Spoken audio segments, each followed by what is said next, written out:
The 1950s in America was a time when blacks struggled with racism and segregation. Lonnie McFadden was a young boy then, living in the historic 18th and Vine district. We're talking about a time when everything was segregated, but that was a thriving business community down there. I mean, thriving. His father, famous tap dancer and musician James "Jimmy" McFadden, performed with several jazz greats like Count Basie, Louis Armstrong, and Charlie Parker. He was a major part of Kansas City's rich jazz history. The camaraderie, and that's, I think, what made me want to eventually be one of them. Because you have to realize that they came up in a very, very difficult time. You know, when they had to walk in the back door to places they were performing at.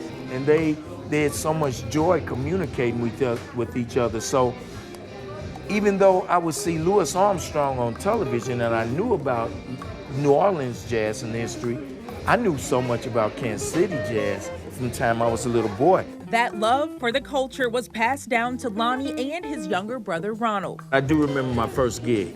I was 7 years old and I was right around the corner there at the Mulebach Hotel. It was me, my father, and my brother, and that was the beginning. We met up with Lonnie at the Phoenix, where he entertains a packed house during happy hour weekly.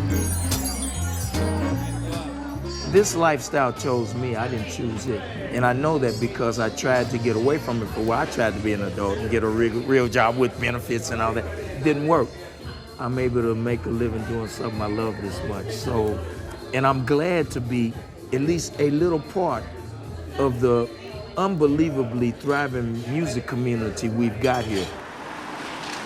He says 18th and Vine hasn't always gotten the love and respect it deserves. You have to realize that this resurgence of 18th and Vine just started 20 years ago.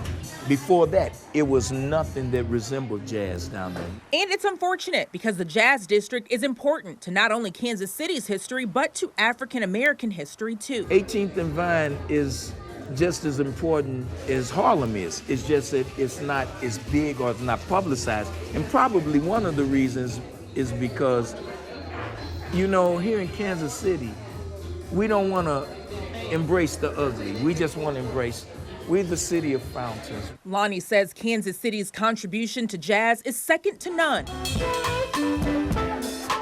And he's proud to be a part of that history.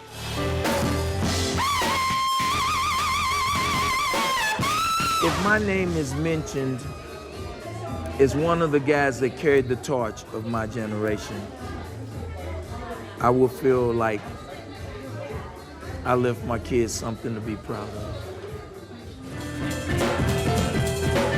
Kansas City's jazz greats left their stamp on the music genre, and Lonnie says it's still alive and well today.